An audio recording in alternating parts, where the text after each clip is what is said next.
Remember during COVID, we had moratoria on mortgage payments and rent. Well, we're doing the same thing with commercial loans.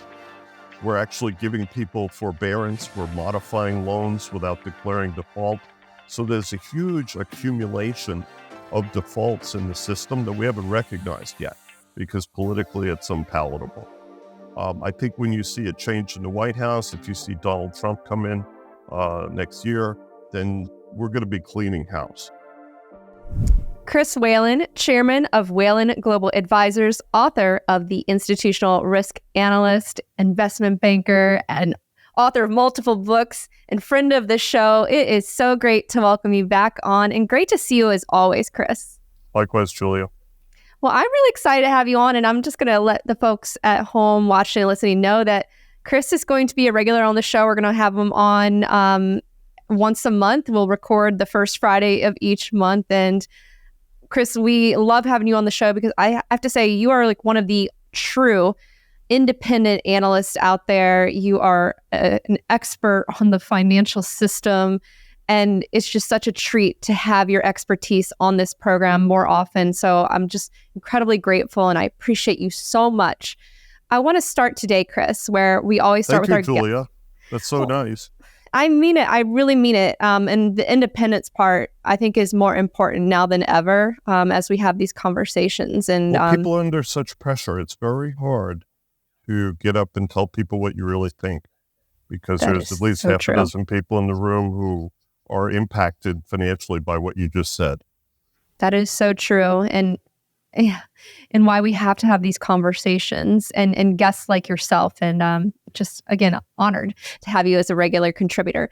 Okay, let's start, Chris, where we always start with our guests, and that is to get the big picture, the macro view, where we are today within the economy. Let's throw markets in there. And as you know, Chris, take all the time you need to set the table when it comes to that big picture macro view. Well, we're kind of nearing, I think, the end of a period when monetary policy, for a variety of reasons, has boosted asset prices rather dramatically. Probably the most striking one, other than stocks, and particularly tech stocks like NVIDIA, has been housing. Housing is starting to slow down in many markets around the country. You're starting to see home prices fall. So people should take note of this, because this is an indication that the tide is going back out. The tide's been coming in for years. In particular, remember the Fed, as we discussed with the interview I posted today with Bob Brusca, they were trying to normalize interest rates in 2015, 16, 17, and then 18, 19 comes along, you have market disruption, then you have COVID. So when you try and orient people as to where we are today with interest rates and the Fed, you have to remind them that they were trying to get rates back up to 4 and 5%, what they think is normal, just from a policy perspective, so they could go back down later if they had to, right? How much is discretionary in their minds? In other words, how much do they have to keep rates up to be normal, quote unquote, versus what they've been trying to do to fight inflation, which I think are two separate threads in the conversation with the Fed. But we don't know, because they don't use data. They say they're data dependent, but they don't really use data to describe policy. They use words. And as Public Image taught us decades ago, the written word is a lie. So there you are. I don't know is the honest answer. I had a journalist call me up and ask me, Chris, which banks have big commercial real estate exposure? Because the media wants to write that story, right? There's not enough data out there to tell you. I can tell you who has loans, but I can't tell you who's going to take a loss, which is what you really care about, right? Mm-hmm. Yeah, the data. All right, a few things I want to explore further with you. Let's start with the housing, since you brought that up first, because that is such a critical component of the economy, and I imagine that I want to hear more on that side of things. And sounds like that could be a real headwind going forward, and it had been a real tailwind for the economy. Well, it'll be the last headwind, Julia. If you think of 2008, when the crisis was led by residential housing, this time it's exactly the opposite. This time we have had higher interest rates for 3 years, 4 years really, and yet housing prices have kept going up. It's like they were totally ignoring the Fed. And the truth is they would have to get interest rates probably up to double digits to really force home prices down. So what I think you're going to see over the next couple of years is home prices are going to slow, but we'll see a rate cut at some point, end of this year, early next year, and then you'll have a little boomlet. Home prices will go back up again. If you can imagine that, we'll have a couple of years of mini boom. It won't be anything like 2020 and 21, but still better than this year, right? And then you'll probably see a macro correction in housing. I think you could see around 27, 28, a significant downturn in home prices, simply because we've run out of people to buy homes at these prices, right? This is mostly a cash purchase market today. So that's kind of where we are. What does it say about the underlying health of the economy? Is the economy really all that healthy right now? In terms of quality, no. I think if you look at asset quality in banks, certainly inferior to where it was 2 decades ago. We're hiding a lot. Remember during COVID, we had moratoria on mortgage payments and rent. Well, we're doing the same thing with commercial loans. We're actually giving people forbearance. We're modifying loans without declaring default. So there's a huge accumulation of defaults in the system that we haven't recognized yet because politically it's unpalatable. I think when you see a change in the White House, if you see Donald Trump come in next year, then we're going to be cleaning house. And what do I mean by that? I mean all of the detritus from Signature Bank that's still sitting inside the FDIC Bank Insurance Fund, a lot of assets that have been accumulated by Joe Biden over the last few years while he's out forgiving debt. There's a lot of house cleaning that needs to be done in the system generally. And then the big picture, Julia, commercial real estate. Once again, our friends at Starwood are in the headlines this morning. Why? Because they've suspended redemptions on their funds and their assets are going into foreclosure. I think commercial could be the source of the next financial crisis in this country. Don't worry about residential. We're still at zero loss on residential assets owned by banks today. Can you imagine that? In other words, if you defaulted, Julia, if you stop paying your mortgage, right, they foreclose you. They make so much money selling your house that they pay off the loan, and there's a residue left, which they should give to you. That's extraordinary. Loss given default on bank-owned residential loans today is zero. So what that tells you is credit has no cost. But in commercial, totally the opposite. Yeah. Okay, so you think the next financial crisis could come from commercial? Yes. Walk me through that thesis. Causes a surprise. What is the definition of systemic risk? It's when markets are surprised. So you get enough failures going on in the commercial real estate world, which we can't see. Remember, this is a professional market. Unless it's a big enough event to hit the headlines in the newspaper or hit the headlines in The Real Deal, one of my favorite publications, you're not going to know about it until after the fact. So if we do get a major loss that causes headlines coming from commercial real estate, I think that's going to cause problems. I think it could impact the financial markets because the numbers are really big, Julia. They're enormous. I've written that we should dust off some of the financing vehicles from the 1930s to deal with urban real estate. And everybody thinks I'm being a little bit, alarmist here, but no, the numbers are really big. They're very, very big, and the cities can't handle this by themselves. No way. Give us a taste of some of those numbers. Trillions of dollars. And think of it this way. Institutional investors back in 2018, what did they do? They decided they didn't like residential assets. We'd been through 10 years of misery, right? They went out and bought commercial. Big time. Pension funds, sovereign wealth funds, everybody piled in the commercial. Because they figured this is a gilt-edge asset. It's only gone up for 100 years. Why shouldn't we buy more, right? But the problem is COVID, behavioral changes, other factors that I think were already in the system, technology, enabled us to change how we live. So now all of a sudden these assets are, unneeded. I'm sitting in a building in Manhattan up on Columbus Circle. This building's half empty. You can have as much as you want. So the point I'm trying to make is utilization is no longer justifying the value for the asset. The value has to come down. And the deflationary math of commercial real estate is just striking. As soon as the rent rolls fall, the value of the building falls. What happens then? The bank wants more cash. They want you to have 50% equity in front of them. And that's why it's so hard to generalize about banks. If you see a bank like, one of my favorites, Bank OZK down in Little Rock, they do construction lending. The media has decided they're involved in commercial real estate, but there may or may not be true.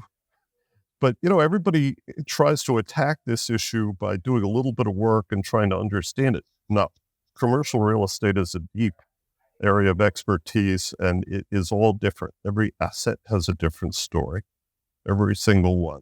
You could have a great building next to a building that's not so great. You could have a mall, like my favorite example, King of Prussia Mall in Philadelphia. It's fully let. It's one of the most popular destinations in the region, but that's unusual. There's many other malls out there that are, on their last legs. So there's a behavioral change in the country, and it's affecting the prices of these once, pristine assets.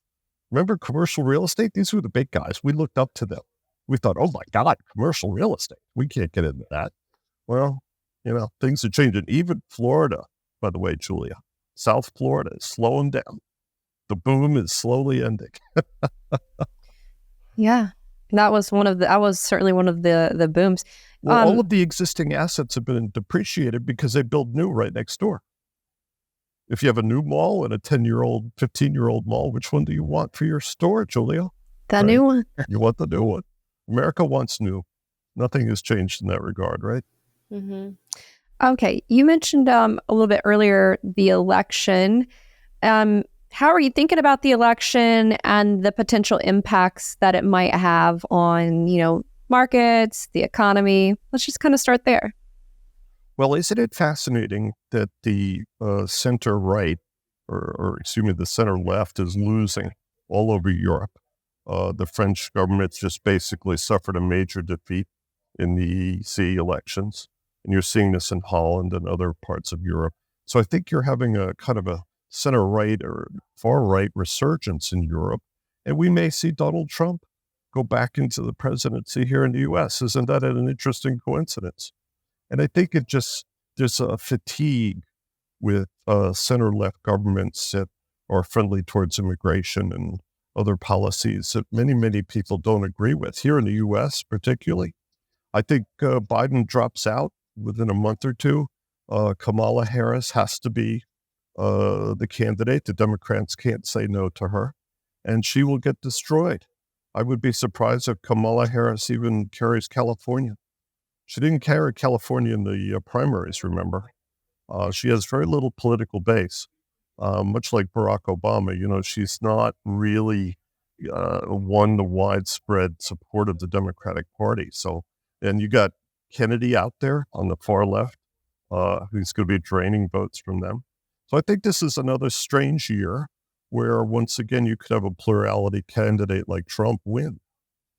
You could have a three-man race. What if Kennedy takes, 8-10% of the vote? All of a sudden, that really impacts the Democrats, and it could impact them in Congress, too. I think the Republicans will end up with a decent majority in the Senate, and they might keep the House, too, depending on who the head of the Democratic ticket is. But I don't think it'll be Joe Biden. I really don't. Mm-hmm. And so I'm hearing like your base case is you think Trump's going to win. So let's explore that scenario, what that could potentially mean. You're mentioning cleaning house. Would love to hear more there. Well, the Republicans may control both houses of Congress, but the problem is there's factions within the Republican Party that are not getting along well with one another. So you may see a Republican speaker who has to work with the Democrats in the House to get things done, even with the Trump White House. Imagine that. You may have people who decide to just, go in opposition from both parties because they don't like Trump. And if he doesn't have a very strong management core in his administration, if he doesn't have a really strong chief of staff who can get things done and get nominations on track, then they're not going to get anything done. That was the problem with Trump last time. I was actually approached a couple times about positions in the administration, and they just did not have the organizational capacity to get that stuff done. And that's how you affect policy, Julia. You got to put people in seats, and hopefully people who are competent. Because frankly, the current cast of characters under Joe Biden in my world in finance are unbelievable. They are so totally incompetent. It's almost scary to see some of these officials functioning in housing and in other areas of finance. Janet Yellen as Treasury Secretary, she's a joke. Given the fiscal issues that this country is facing, she never talks about the deficit, ever. It's not even allowed. When was the last time you heard Joe Biden mention the word deficit? I don't think he's ever said that word. So, that's where we are.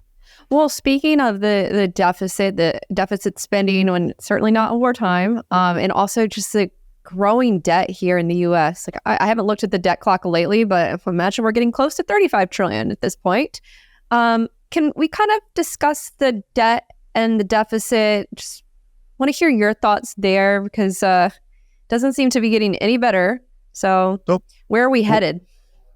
We're headed towards a crisis, because the only way America will ever do the right thing is once they exhaust all the other possibilities.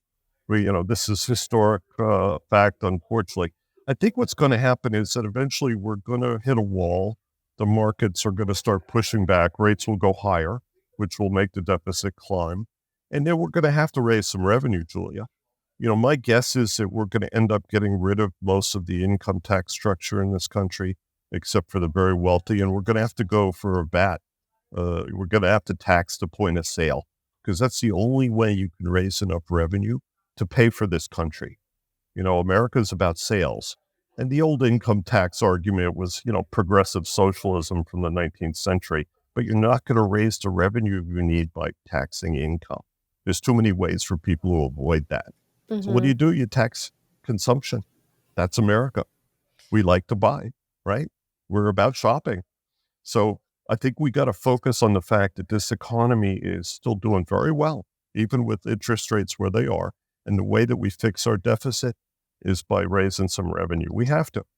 It's the only way we can be considered a serious country, is if we pay our bills, right? So it goes back to Alexander Hamilton. Yeah.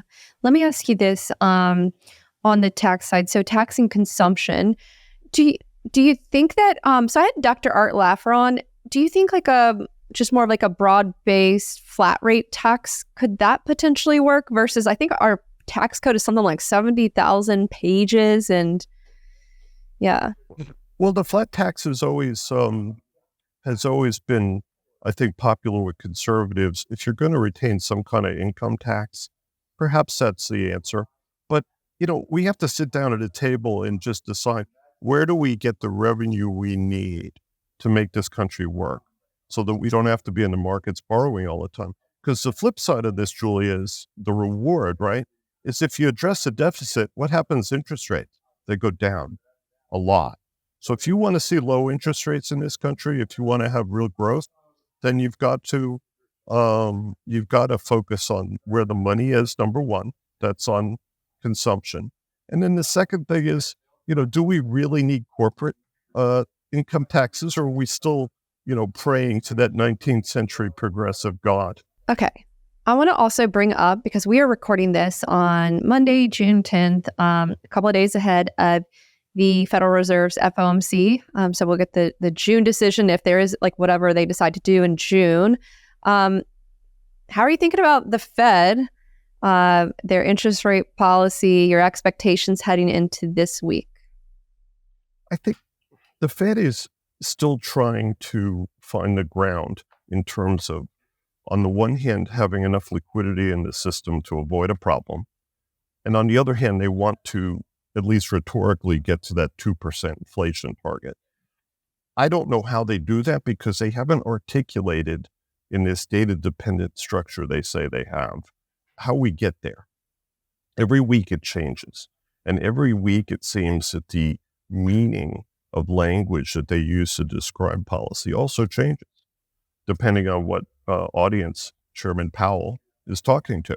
He pays, obeisance to the dual mandate. Every time the man speaks in public, he mentions that. But I think, honestly, they're actually in a pretty good place as far as the economy goes. It's not like the economy is rolling over. There are problems, as we've discussed, right? But at the same time, is this economy in recession? Is everybody collapsing because mortgage rates are around 7%? No, not at all. In fact, there's been a lot of discussion about should we push down interest rates to help consumers? But you know what? If you're paying 22 or 25% on your credit cards and you can refinance at 7% and go into a 15-year mortgage and pay your house off sooner, that's not a bad trade. Things have been much worse. I think the reset aspect of this, in other words, where is the floor of interest rates going forward? Is it 2%? Is it 4%? I think that's really the issue that the market has to get comfortable with. And the Fed's not helping us. The information that they provide to people like you and I, Julia, really doesn't answer the question because the goalposts move every time we hear these people open their mouths. You had an interview that you just published on the Institutional Risk Analyst with Robert Brusca. Can you share more of that conversation? Because you all discuss this focus, this rather than being data dependent, it really comes down to language. Can you share more there? Because I found that particularly interesting. Well, I think what Bob is so really good at describing is the way the Fed has kind of evolved into an organization that is mostly focused on trying to manage perception and expectations. They don't use data anymore. When I worked at the Fed, Julia, if we wanted to change interest rates, we just changed them. We didn't hold a press conference.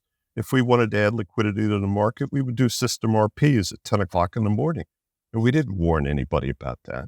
So we've turned the markets into kind of a kindergarten exercise where we have to make sure that we communicate at the right time.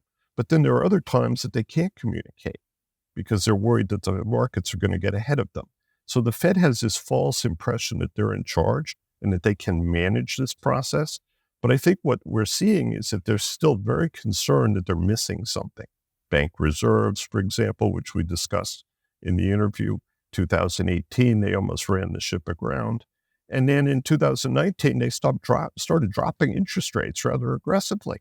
Even, they had changed guidance to the street, but they didn't really tell us what to expect next. So the answer, Julia, is we don't know. The Fed is kind of making it up as they go. And language is a very imprecise tool. If you want to tell me what you're going to do with interest rates, tell me and then go away. I really wish we didn't have Fed governors and Reserve Bank presidents in the media every day telling us what they think. I don't care what the individuals think. I care what the committee thinks, right? At the end of the day. It's so interesting because I didn't start following this stuff until after I graduated college and was, working in financial media. So call it 2010 and onward. Explain to me, that's interesting that this is a newer phenomenon with folks participating in the media more often, talking about this stuff. I want to hear a bit more there. And what do you think they should do instead? I think they got into trouble really under Chairman Bernanke when they decided that they needed to communicate more to try and guide expectations. The better course, I think, would be to get rid of the dot plots, go back to a quarterly press conference, maybe tell us something actual in terms of new developments at the Fed. Other than that, be quiet, get out of our way. Because we've turned this into a corporate earnings exercise, Julia. They have guidance. Everybody studies their statement to see which words have been deleted, which words have been added. It's totally inane. I think we'd be better off to just get a very brief, factual set of guidance from the Fed. Where are we going for the next year? Where are we going next quarter? And that's it. Leave us in peace so we can get back to work, right? But, I think the Fed has become part of the conversation with the media. The media feeds off of the Fed. They create content by talking about the Fed. We're doing that right now. Yeah, that's true. But I think there are other things that we should be spending our time on besides the Federal Reserve Board. If I was president, I'd get rid of the Board of Governors. I'd add 3 more reserve banks out west. The members of the Federal Open Market Committee would be Senate confirmed, and that would be it. Get them out of Washington. What would you want to spend more time on? Commerce, trade, building jobs. The monetary policy is an abstraction. All I care about is what does it cost me to warehouse a loan after I close your mortgage? And can I make money doing it? But when you target Fed funds as a means of controlling inflation, I think you're creating very, very great evil. We should stop targeting markets and start targeting inflation, okay? And how we get there is basically reserve growth. You don't have to target the Fed funds rate. We nationalized the whole market. And Congress never authorized that, by the way. The Fed just did it 30 years ago. That was their idea. A bunch of economists said, why don't we target the Fed funds rate? Okay. But that was a private market until then. Now it's barely functional. Yeah. On the inflation side of things, what do you make of their efforts to bring down inflation? Like, is it actually working? A friend asked me after we published a piece a couple of weeks ago, he said, Chris, you make a good case for deflation, but you also have inflation. I was like, yeah, we could have both. So in some markets, consumer markets, services, healthcare, food, inflation is still a problem. And that's why I think Joe Biden's going to lose the election, by the way. Inflation is the biggest single factor facing voters this year. Do you hear that in the media? No. The media wants to talk about abortion rights. So unfortunately, the guidance that we get from the media is off. They're not telling us what matters in this election. And at the same time, on the one hand, we have deflation in commercial real estate, horrible deflation, episodic, the worst in a century, really going back to the 1930s. And at the same time, we have consumer prices still climbing, home prices still climbing for residential properties. How could it be more different? How could you find the center point in those two things we just laid out? Deflation in commercial, which is a big sector, deflation in multifamily, by the way, apartments, but nothing in other than inflation in residential assets. It's really striking. Yeah. And sometimes I have to say it feels like it's unattainable. As someone who wants, I know I complain about this all the time on the show, someone who wants to buy a house, but sometimes it just, and it's like, I did all the right things. I have a great job and all this stuff. And I don't know. And maybe I should just go ahead and do it. But I'm kind of like, I think I want to wait. Listen, government policy going back 50 years has targeted residential housing because it was very popular politically. And it was also a large market that is primarily government guaranteed. Most of those homes, other than the big, jumbo properties above $1 million, are government guaranteed assets. So they're subsidized heavily. If you had to go out and get a private mortgage for a house today, it'd be 8-9%. It wouldn't be 7 or 6. So the federal government really subsidizes a couple points of the cost of owning a residential property, but they don't really provide any help to multifamily, some on the margins, but it's primarily a private market. That's the difference. Mm-hmm. I was reading your book, Inflated, and I know you're coming out with a new version of it this year. Oh yeah, it'll be much better. I'm correcting all the mistakes. Okay, well, I think you're a wonderful writer, and I love the depth when it comes to financial history, and it's such an enjoyable read. I've been doing the audiobook, and one of the questions I want to ask you as we conclude this conversation is you open with a bit of a history of the American dream. What exactly is the American dream, and what is the status of the American dream today?